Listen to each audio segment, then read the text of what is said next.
أعوذ بالله من الشيطان الرجيم. بسم الله الرحمن الرحيم.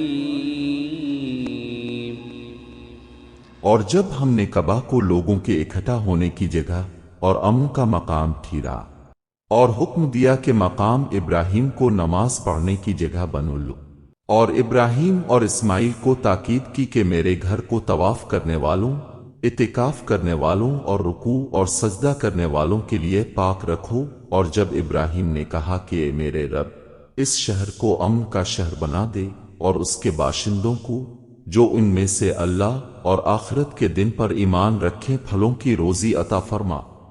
اللہ نے کہا جو انکار کرے گا میں اس کو بھی تھوڑے دنوں فائدہ دوں گا، پھر اس کو آگ کے عذاب کی طرف دھکیل دوں گا اور وہ بہت برا ٹھکانہ ہے۔ اور جب ابراہیم اور اسماعیل بیت اللہ کی دیواریں اٹھا رہے تھے اور یہ کہے جاتے تھے یہ ہمارے رب قبول کر ہم سے، یقیناً تو ہی سننے والا جانے والا ہے، یہ ہمارے رب ہم کو اپنا فرما بردار بنا اور ہماری نسل میں سے اپنی ایک فرمان بردار امت اٹھا، اور ہم کو ہماری عبادت کے طریقے بتا اور ہم کو معاف فرما، تو معاف کرنے والا رحم کرنے والا ہے، اے ہمارے رب۔ اور ان میں انہی میں کا ایک رسول اٹھا جو ان کو تیری آیتیں سنائے اور ان کو کتاب اور حکمت کی تعلیم دے اور ان کا تزکیہ کرے۔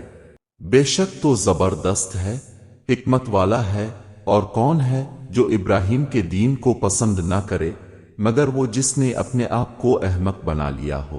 حالانکہ ہم نے اس کو دنیا میں چن لیا تھا اور آخرت میں وہ نیک لوگوں میں سے ہوگا۔ جب اس کے رب نے کہا کہ اپنے آپ کو حوالے کر دو تو اس نے کہا میں نے اپنے آپ کو رب العالمین کے حوالے کیا، اور اسی کی نصیحت کی ابراہیم نے اپنی اولاد کو، اور اسی کی نصیحت کی یعقوب نے اپنی اولاد کو۔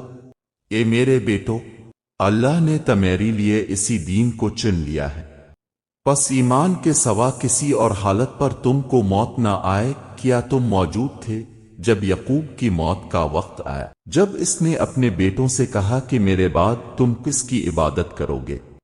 انہوں نے کہا ہم اسی خدا کی عبادت کریں گے جس کی عبادت آپ اور آپ کے آبا ابراہیم، اسماعیل اور اسحاق کرتے آئے ہیں، وہی ایک معبود ہے اور ہم اس کے فرما بردار ہیں۔ یہ ایک جماعت تھی جو گزر گئے، اس کو ملے گا جو اس نے کمایا اور تم کو ملے گا جو تم نے کمایا، اور تم سے ان کے اعمال کی پوچھنا ہوگی۔ اللہ